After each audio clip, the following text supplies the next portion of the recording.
Encore un autre communiqué. Le préfet du département de Dakar rappelle aux représentants de listes de candidats au scrutin législatif du 1er juillet 2012 qu'ils doivent impérativement déposer à ses services aux dates ci-après la liste de leurs représentants aux différents bureaux de vote et celle de leurs mandataires par lieu de vote.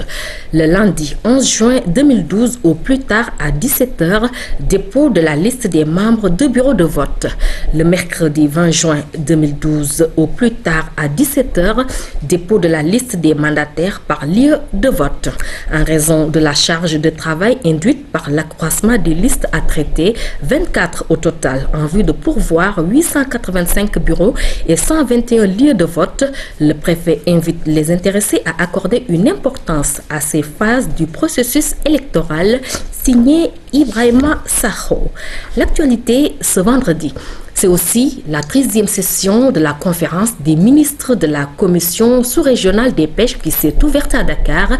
Il s'agit, durant cette rencontre de 2 jours, d'examiner et d'adopter une convention révisée sur les conditions d'accès aux ressources halieutiques de l'espace compris entre la Mauritanie et la Sierra Leone.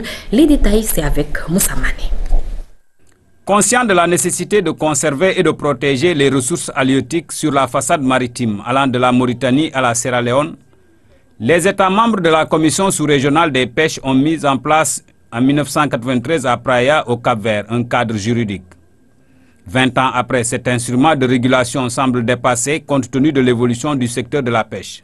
Face à l'agression, face et au moins développée par ceux qui interviennent dans nos eaux, je pense qu'il est important de conjuguer nos maigres efforts pour faire face, puisque cette ressource se raréfie de plus en plus, alors qu'elle fait l'objet, en tout cas, elle doit faire l'objet de protection, puisque d'abord pour alimenter nos populations, mais également pour booster nos économies.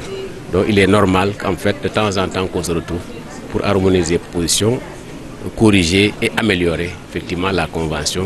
Il s'agit en effet d'harmoniser à long terme les politiques des États membres en matière de préservation, de conservation et d'exploitation durable des ressources halieutiques. Un accent particulier sera mis sur le renforcement de la coopération sous-régionale au profit du bien-être des populations. Nous avions une convention qui date de 1993, mais qui prenait essentiellement les activités de la pêche industrielle. Or, aujourd'hui, il faut le reconnaître, le Sénégal est tout de même confronté effectivement à un problème de surcapacité de pêche.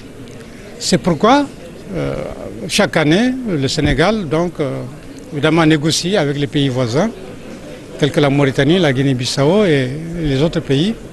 Mais en fait, il faudrait réellement qu'on entre justement dans le cadre de cette convention, qui est une approche régionale. Parce que c'est vrai qu'on peut régler des problèmes à court terme en signant des licences, des accords bilatéraux avec les pays, mais il faut un cadre global d'abord de coopération.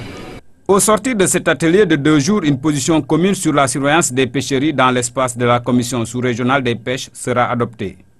Un espace réputé poisson.